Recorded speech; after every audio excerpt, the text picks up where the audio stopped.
don't know, he just glides over the pitch. So he's more with the body things. Of Indonesia, FIFA, and the whole section agree we need to do a transformation for Indonesian football. Then 2023 February, then I push the transformation. When people ask me, Presidente, can you come back to Italy? I can't. I love Inter too much, so I cannot investing in other club in Italy. Berita utama sepak bola hari ini. Erick Thohir mengamuk gebrak meja Kongres hingga tunda liga demi timnas. Polemik PSSI didesak percepat naturalisasi dua bomber Eropa, Luc Vickery dan Dean Zandbergen meski Piala Asia masih lama.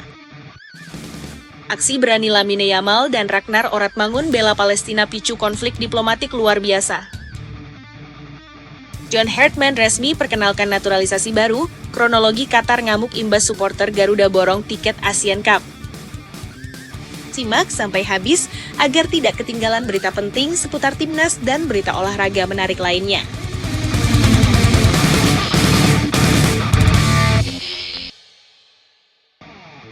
Erick Thohir mengamuk gebrak meja Kongres hingga tunda liga demi timnas. Ketua Umum PSSI, Erick Thohir, mendadak jadi sorotan panas setelah serangkaian aksi tegasnya memicu kontroversi besar di jagat sepak bola tanah air. Ruang Kongres Federasi Futsal Indonesia mendadak tegang saat Erick Thohir terekam kamera menggebrak meja podium di depan seluruh pengurus. Erick mengamuk dan menuntut manajemen organisasi FFI segera naik kelas untuk mengimbangi prestasi timnas futsal yang sudah menembus peringkat 14 dunia. Meski sebagian memuji ketegasannya demi memuluskan rencana Indonesia menjadi tuan rumah Piala Dunia Futsal, aksi emosional ini dinilai netizen terlalu agresif.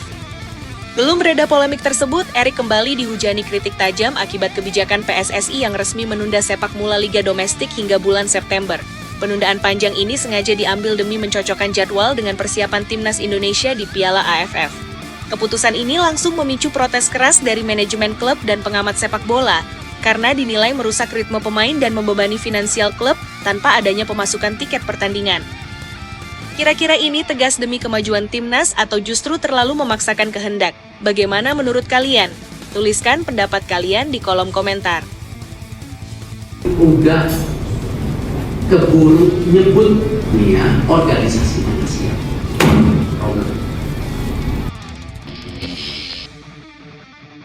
Polemik PSSI didesak percepat naturalisasi dua bomber Eropa, Luc Vickery dan Dean Zandbergen meski Piala Asia masih lama. Meski ajang bergengsi Piala Asia masih terhitung lama, desakan publik sepak bola tanah air kini menggema agar PSSI segera merampungkan proses naturalisasi dua penyerang keturunan kelas Eropa.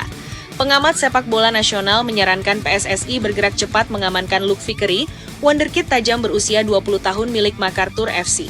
Pemain berdarah Medan, Sumatera Utara ini dinilai punya kemampuan komplit karena mampu mengemban peran krusial sebagai gelandang serang mumpuni sekaligus penyerang sayap yang lincah untuk membongkar pertahanan lawan.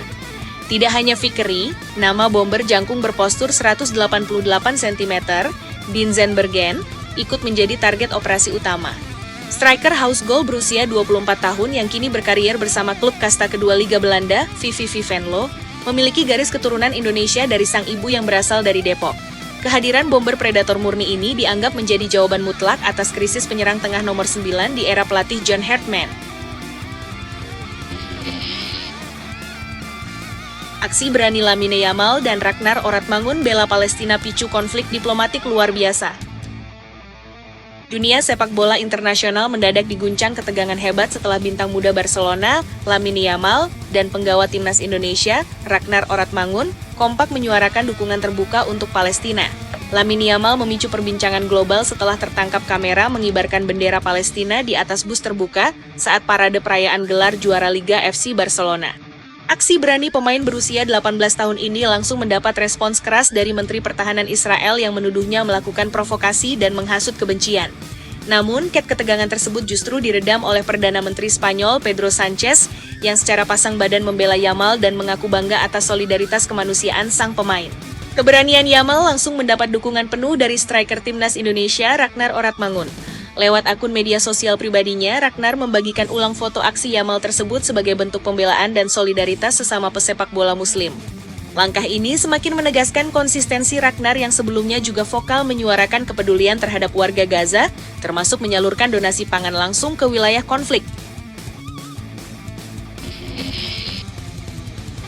Heboh, Jiran klaim Miss Hilgers bakal berlabuh ke Malaysia tanpa ada angin maupun hujan. Media serta akun sepak bola Malaysia heboh mengaitkan bintang pertahanan FC Twente ini dengan klub raksasa mereka, Selangor FC. Isu transfer ini langsung menjadi perbincangan panas setelah Selangor melepas bek asingnya ke Liga Singapura, sehingga menyisakan ruang kosong di lini belakang. Nilai pasar Miss Hilgers yang meroket tinggi membuat rumor kepindahan lintas Asia Tenggara ini dianggap sebagai salah satu potensi transfer paling mustahil sekaligus menggemparkan.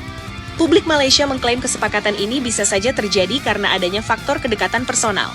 Hilgers diketahui memiliki hubungan sangat baik dengan mantan pelatih Akademi FC Twente, Abdi Hasan, serta mantan rekan setimnya, Omid Musawi, yang saat ini sudah berkarier di Selangor FC.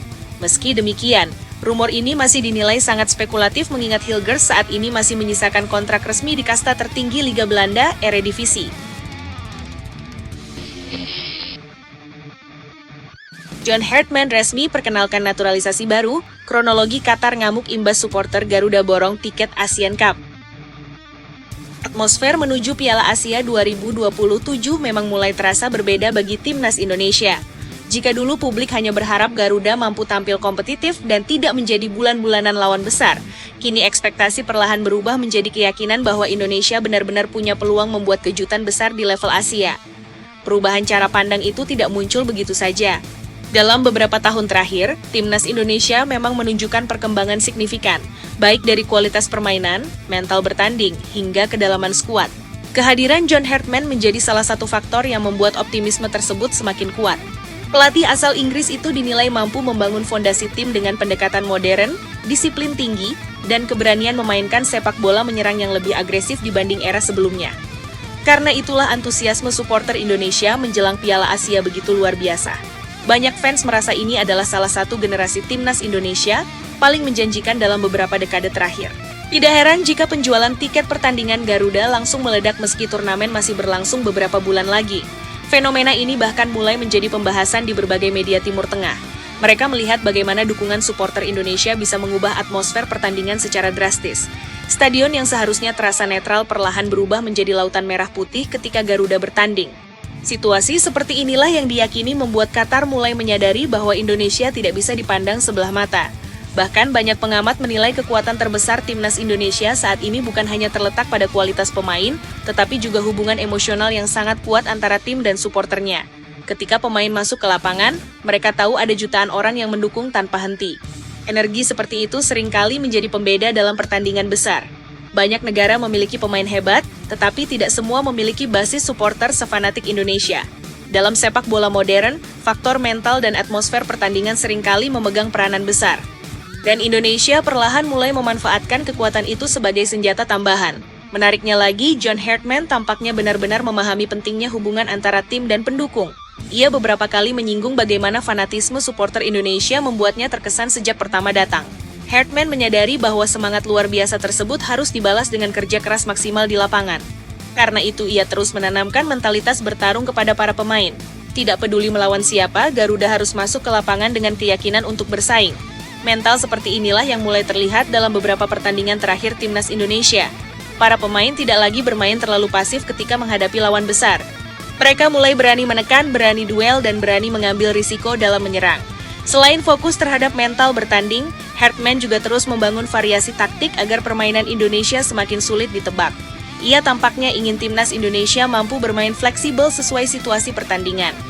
Dalam beberapa sesi latihan, Hartman mulai mencoba berbagai kombinasi lini depan untuk mencari formula paling efektif. Kehadiran pemain seperti Luke Vickery dan Dean Zandbergen membuka banyak opsi baru dalam pola serangan Garuda. Dengan karakter permainan yang berbeda-beda, Indonesia kini memiliki lebih banyak variasi ketika menghadapi lawan dengan tipe permainan tertentu. Luke Vickery misalnya dikenal memiliki kecepatan dan kemampuan duel 1 lawan 1 yang sangat baik. Ia juga cukup fleksibel karena bisa bermain di beberapa posisi menyerang. Sementara Dean Zandbergen menawarkan karakter striker murni dengan naluri gol tinggi dan kemampuan penyelesaian akhir yang tajam. Kombinasi pemain seperti ini membuat Indonesia tidak lagi terlalu bergantung pada satu tipe serangan saja. Jika sebelumnya Garuda sering kesulitan ketika menghadapi pertahanan rapat, sekarang Indonesia mulai memiliki pemain yang mampu membuka ruang dan menciptakan peluang dari situasi sulit. Belum lagi keberadaan Ole Romni yang mulai diproyeksikan sebagai motor kreativitas di lini depan. Pemain ini dinilai memiliki visi bermain yang sangat baik serta kemampuan membaca ruang yang cerdas. Kehadirannya bisa membuat aliran bola Indonesia lebih hidup ketika membangun serangan. Sementara Ragnar Oratmangoen tetap menjadi salah satu pemain paling eksplosif dalam transisi cepat.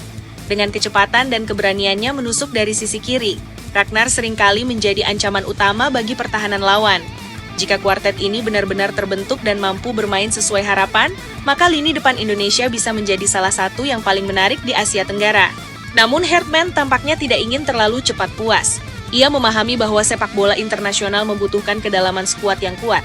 Karena itulah pemantauan pemain terus dilakukan secara intensif. Tidak hanya pemain diaspora di Eropa, tetapi juga talenta-talenta muda dari kompetisi domestik.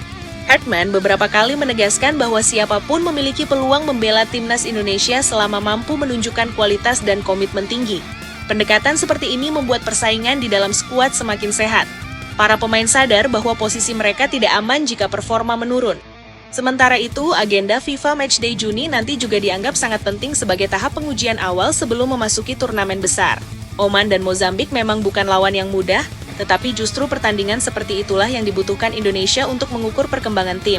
Herdman ingin melihat bagaimana para pemain merespons tekanan ketika menghadapi lawan dengan karakter permainan berbeda. Selain untuk mendongkrak ranking FIFA, laga-laga tersebut juga menjadi kesempatan membangun chemistry antar pemain sebelum memasuki jadwal yang lebih padat. Di luar aspek teknis, publik juga mulai melihat adanya perubahan budaya dalam timnas Indonesia. Sekarang para pemain terlihat lebih disiplin, lebih percaya diri, dan lebih kompak sebagai satu tim. Herdman sangat menekankan pentingnya rasa saling percaya di ruang ganti. Ia ingin semua pemain merasa memiliki tujuan yang sama, bukan sekadar datang menjalani pertandingan lalu pulang. Konsep brotherhood yang terus ia bangun perlahan mulai membentuk identitas baru dalam skuad Garuda. Para pemain tidak hanya bermain untuk diri sendiri, tetapi juga untuk rekan setim, pelatih, supporter, dan seluruh masyarakat Indonesia. Itulah yang membuat banyak orang mulai percaya bahwa perjalanan timnas Indonesia kali ini berbeda. Memang belum ada jaminan trofi atau kesuksesan instan. Jalan menuju level elit Asia masih sangat panjang dan penuh tantangan. Tetapi setidaknya sekarang Indonesia terlihat memiliki arah yang jelas. Ada visi jangka panjang yang sedang dibangun. Ada regenerasi pemain yang mulai diperhatikan. Ada keberanian untuk bersaing melawan negara-negara besar. Dan yang paling penting, ada rasa percaya bahwa Garuda mampu berkembang menjadi kekuatan baru di Asia jika semua elemen terus bergerak bersama. Karena pada akhirnya, sepak bola bukan hanya soal siapa yang paling kuat hari ini. Sepak bola adalah tentang siapa yang paling siap berkembang untuk masa depan. Indonesia mungkin belum berada di level Jepang atau Qatar saat ini. Tetapi dengan perkembangan yang terus berjalan, bukan tidak mungkin beberapa tahun ke depan situasinya akan berubah. Dan jika proses ini terus dijaga dengan konsisten, maka hari ketika timnas Indonesia benar-benar disegani di Asia mungkin tidak lagi terasa terlalu jauh. Di tengah meningkatnya optimisme terhadap timnas Indonesia, satu hal yang kini mulai paling terasa adalah perubahan cara lawan memandang Garuda. Jika beberapa tahun lalu Indonesia sering dianggap sekadar pelengkap grup atau tim yang mudah dikalahkan, sekarang situasinya perlahan berubah drastis. Negara-negara Asia mulai sadar bahwa Indonesia bukan lagi tim yang hanya mengandalkan semangat tanpa kualitas. Kehadiran pemain-pemain diaspora dengan pengalaman kompetisi Eropa, ditambah perkembangan pemain lokal yang semakin matang, membuat Garuda berubah menjadi lawan yang jauh lebih sulit diprediksi. Bahkan beberapa media luar negeri mulai menyebut Indonesia sebagai rising force atau kekuatan baru yang sedang tumbuh di Asia. Julukan tersebut memang belum sepenuhnya menjadikan Indonesia sebagai raksasa, tetapi cukup untuk menunjukkan bahwa perkembangan Garuda mulai diperhatikan serius oleh dunia internasional. Perubahan itu terlihat jelas dari bagaimana lawan mulai mempersiapkan diri lebih detail ketika menghadapi Indonesia. Dulu banyak tim merasa cukup memainkan skuad lapis kedua untuk mengatasi Garuda. Namun sekarang situasinya berbeda. Tim-tim besar Asia mulai menurunkan pemain terbaik ketika bertemu Indonesia karena mereka tahu laga tidak akan berjalan mudah. Kecepatan transisi, agresivitas pressing, serta keberanian pemain Indonesia dalam duel 1 lawan 1 menjadi aspek yang mulai diwaspadai lawan. John Herdman sendiri tampaknya sangat menikmati perubahan mentalitas tersebut. Ia ingin anak-anak asuhnya terbiasa menghadapi tekanan besar tanpa rasa inferior. Menurut Herdman, rasa takut adalah hal pertama yang harus dihilangkan jika Indonesia ingin benar-benar berkembang menjadi tim besar. Karena itulah ia selalu menekankan bahwa para pemain harus masuk lapangan dengan keyakinan untuk bertarung, bukan sekadar bertahan hidup. Hal menarik lainnya adalah bagaimana skuad timnas Indonesia sekarang mulai memiliki variasi karakter pemain yang jauh lebih lengkap dibanding era sebelumnya. Jika dulu Indonesia identik dengan permainan cepat namun rapuh secara fisik, kini komposisi tim jauh lebih seimbang. Ada pemain dengan postur tinggi dan kekuatan duel udara yang baik. Ada gelandang pekerja keras dengan mobilitas tinggi. Ada pemain kreatif yang mampu membuka ruang sempit. Bahkan di sektor pertahanan, Indonesia mulai memiliki bek-bek yang nyaman membangun serangan dari bawah. Kombinasi seperti ini membuat Hartman memiliki banyak opsi untuk menyesuaikan strategi sesuai lawan yang dihadapi. Dalam turnamen panjang seperti Piala Asia, fleksibilitas taktik menjadi faktor yang sangat penting. Tim yang hanya memiliki satu pola permainan biasanya akan mudah dibaca lawan ketika memasuki fase gugur. Karena itulah Hartman terus bereksperimen mencari komposisi terbaik sebelum turnamen dimulai. Di sisi lain, publik Indonesia juga mulai belajar melihat perkembangan tim dengan cara yang lebih dewasa.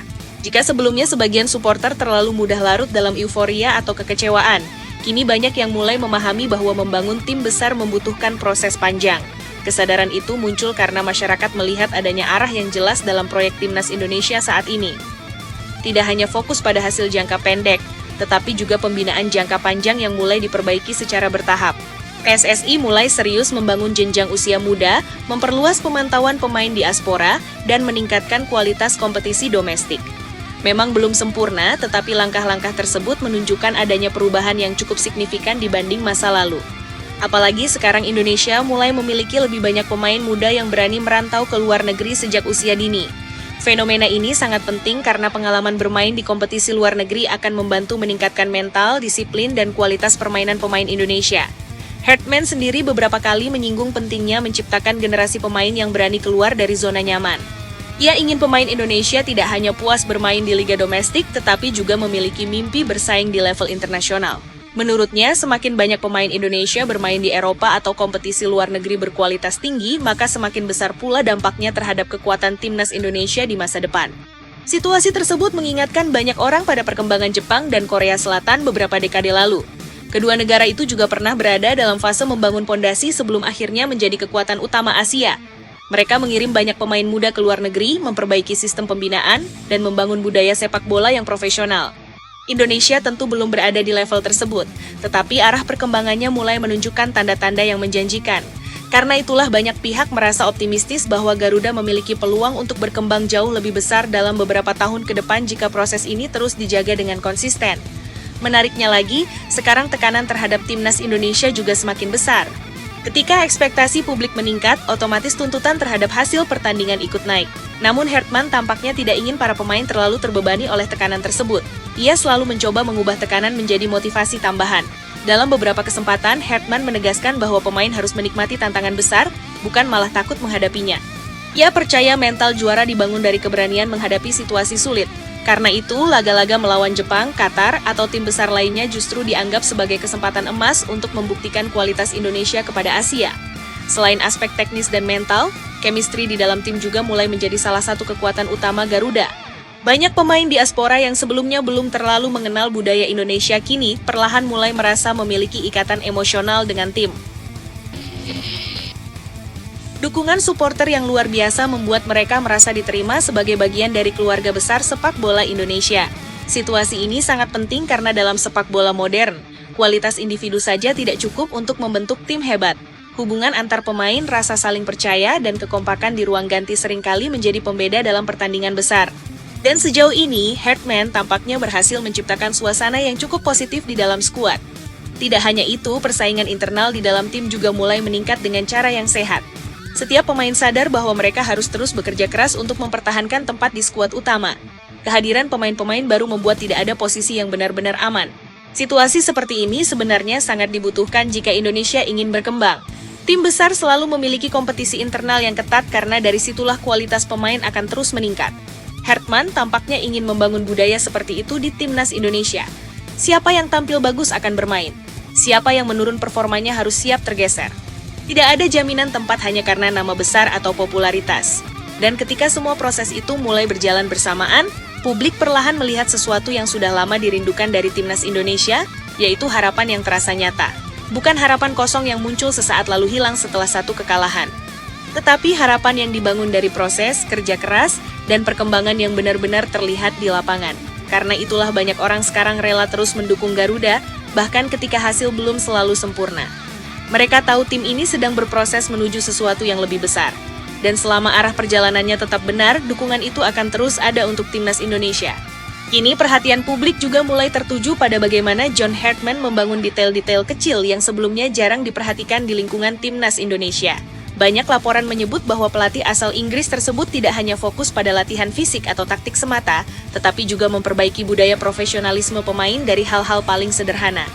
Mulai dari disiplin waktu, pola makan, kualitas tidur, hingga cara pemain menjaga kondisi tubuh di luar lapangan, semuanya benar-benar diawasi dengan ketat. Hartman memahami bahwa untuk bersaing di level Asia, bahkan dunia, Indonesia tidak cukup hanya memiliki pemain berbakat. Yang dibutuhkan adalah standar profesional yang konsisten setiap hari. Karena itulah ia mencoba mengubah pola pikir para pemain agar tidak merasa puas hanya karena dipanggil timnas. Baginya, memakai jersey Garuda adalah awal dari tanggung jawab besar, bukan garis akhir sebuah pencapaian. Pendekatan seperti itu perlahan mulai membentuk mental baru di dalam skuad. Para pemain muda yang sebelumnya mungkin masih gugup kini mulai berani menunjukkan kemampuan mereka. Sementara pemain senior juga mulai menyadari bahwa posisi mereka tidak akan aman jika performa menurun. Situasi ini menciptakan atmosfer kompetitif yang sehat di dalam tim. Tidak ada lagi pemain yang merasa otomatis menjadi pilihan utama hanya karena nama besar atau pengalaman masa lalu. Hartman ingin semua pemain bertarung secara adil untuk mendapatkan tempat. Ia percaya persaingan internal adalah salah satu cara terbaik meningkatkan kualitas tim secara keseluruhan. Semakin tinggi persaingan di dalam skuad, maka semakin besar pula kemungkinan Indonesia memiliki kedalaman tim yang kuat ketika menghadapi jadwal pada turnamen internasional. Dalam beberapa sesi latihan tertutup, kabarnya Hartman juga mulai mencoba beberapa kombinasi baru yang cukup menarik perhatian staf pelatih. Ia tidak ingin Indonesia terlalu mudah dibaca lawan. Karena itu, variasi formasi dan rotasi posisi pemain menjadi salah satu fokus utama. Kadang Indonesia bermain dengan pressing tinggi sejak menit awal. Di kesempatan lain, mereka justru lebih sabar menunggu lawan lalu melancarkan serangan balik cepat. Fleksibilitas seperti ini dianggap penting karena di level Asia, setiap lawan memiliki karakter permainan berbeda. Menghadapi Jepang tentu tidak sama dengan menghadapi Qatar atau Thailand. Jepang terkenal dengan tempo permainan cepat dan penguasaan bola yang rapi. Qatar memiliki kekuatan fisik serta transisi menyerang yang sangat berbahaya. Sedangkan Thailand dikenal sebagai tim yang disiplin dan cukup kuat dalam penguasaan bola di kawasan Asia Tenggara.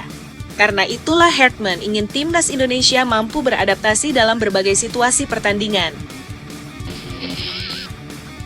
Di tengah persiapan besar tersebut, dukungan masyarakat terhadap timnas Indonesia justru semakin menggila.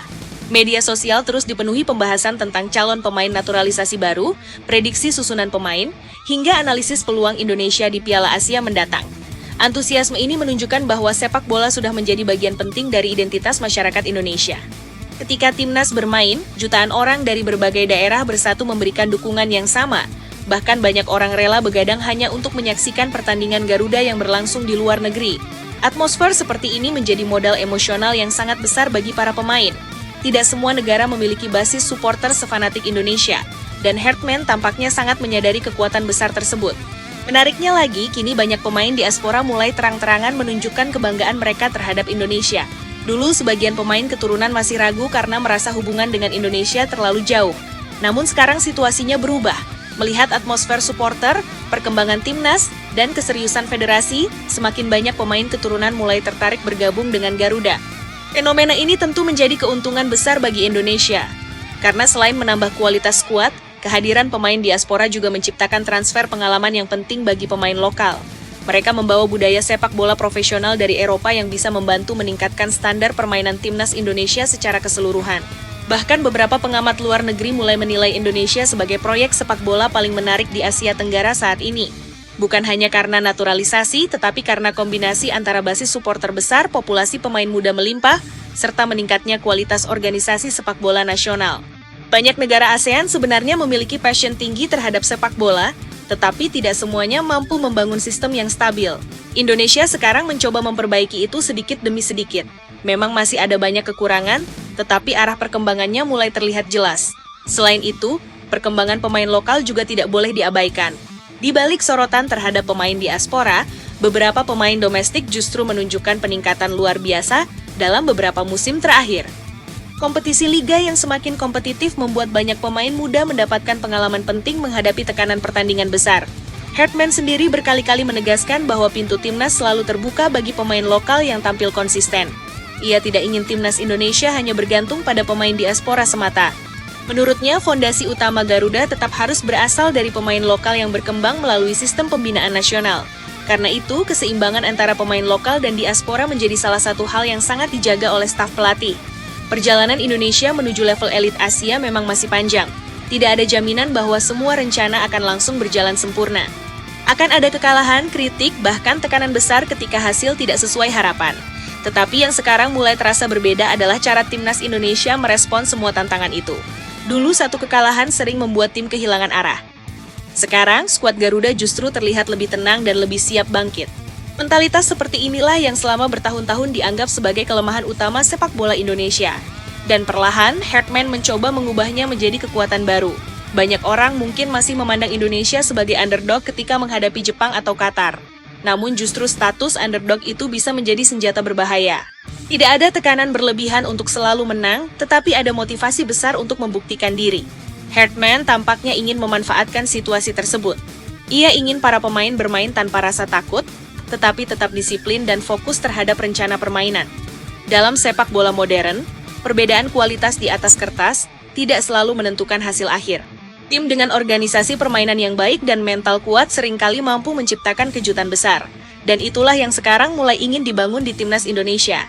Yang paling penting, masyarakat kini mulai merasakan bahwa perjalanan Garuda bukan lagi sekadar mimpi sesaat. Ada proses yang sedang dibangun, ada pondasi yang mulai diperkuat, dan ada keyakinan bahwa Indonesia mampu berkembang lebih jauh dari sebelumnya. Semua itu tentu membutuhkan waktu panjang, kesabaran, dan dukungan dari seluruh elemen sepak bola nasional. Tetapi selama arah perjalanannya tetap dijaga, optimisme terhadap masa depan timnas Indonesia akan terus tumbuh semakin besar dari hari ke hari. Di balik gegap gempita dukungan supporter dan ramainya pembahasan soal pemain diaspora, ada satu aspek yang diam-diam mulai berubah drastis di tubuh timnas Indonesia, yaitu cara tim ini membaca pertandingan secara modern. Era sekarang bukan lagi sepak bola yang hanya mengandalkan semangat berlari tanpa arah. John Hartman memahami bahwa untuk menghadapi negara-negara besar Asia, Indonesia harus mulai menguasai detail permainan yang selama ini menjadi pembeda antara tim kuat dan tim biasa. Karena itu, staf analis pertandingan kini memiliki peran jauh lebih besar dibanding era sebelumnya. Setiap lawan dipelajari secara mendalam. Pergerakan pemain, pola build-up, kelemahan saat transisi bertahan, hingga kebiasaan lawan dalam situasi bola mati semuanya dianalisis secara rinci. Bahkan kabarnya, setiap pemain timnas Indonesia mulai diberikan video analisis individual agar mereka memahami apa saja kekurangan dan kelebihan masing-masing sebelum turun ke lapangan. Pendekatan seperti ini memang sudah menjadi standar di sepak bola Eropa dan sekarang perlahan mulai diterapkan di lingkungan Garuda. Perubahan tersebut mulai terasa dalam cara Indonesia bermain. Jika dulu timnas sering kehilangan bentuk permainan ketika ditekan lawan, kini para pemain terlihat lebih tenang saat menguasai bola. Mereka tidak lagi sekadar membuang bola ke depan ketika menghadapi tekanan tinggi. Hartman ingin para pemain berani mengambil keputusan dengan kepala dingin. Ia menekankan pentingnya keberanian mengontrol tempo permainan. Dalam beberapa laga terakhir, Indonesia mulai menunjukkan kemampuan memainkan build-up dari lini belakang dengan lebih rapi. Pergerakan tanpa bola juga mulai terorganisasi. Pemain sayap tidak hanya menunggu bola datang, tetapi aktif mencari ruang kosong. Gelandang bertahan mulai berani turun membantu sirkulasi bola. Bek tengah pun tidak lagi sekadar bertahan, melainkan ikut membangun serangan dari bawah. Semua detail kecil itu menjadi bagian dari transformasi besar yang sedang dicoba dibangun. Di sisi lain, perhatian besar juga tertuju pada perkembangan fisik pemain Indonesia yang selama bertahun-tahun sering dianggap kalah dibanding negara Asia Timur atau Timur Tengah. Gila-gilaan Stadion Pakansari dikebut renovasi demi ASEAN Championship. Kabar mengejutkan datang dari panggung sepak bola Asia Tenggara karena Stadion Pakansari Cibinong resmi ditunjuk jadi markas suci Timnas Indonesia. PSSI bersama panitia AFF secara resmi telah mengetuk palu untuk menjadikan Stadion Pakansari di Kabupaten Bogor sebagai home base utama skuad Garuda di ajang ASEAN Hyundai Cup. Tidak tanggung-tanggung, Stadion Kebanggaan Masyarakat Bogor ini dijadwalkan langsung menjadi saksi bisu bentrokan sengit Timnas Indonesia saat menjamu Kamboja dan laga bertensi tinggi melawan sang rival abadi, Vietnam di fase grup. Demi memenuhi regulasi ketat standar internasional, pemerintah Kabupaten Bogor langsung bergerak cepat melakukan proyek renovasi besar-besaran di seluruh sektor area olahraga. Fokus pembenahan utama diarahkan pada pembongkaran serta perbaikan struktur atap tribun stadion yang sempat rusak parah akibat terjangan cuaca ekstrem badai angin kencang. Selain itu, pengerjaan pemeliharaan juga difokuskan pada peningkatan kualitas lapisan rumput lapangan utama agar aliran bola berjalan mulus dan prima saat pertandingan berlangsung.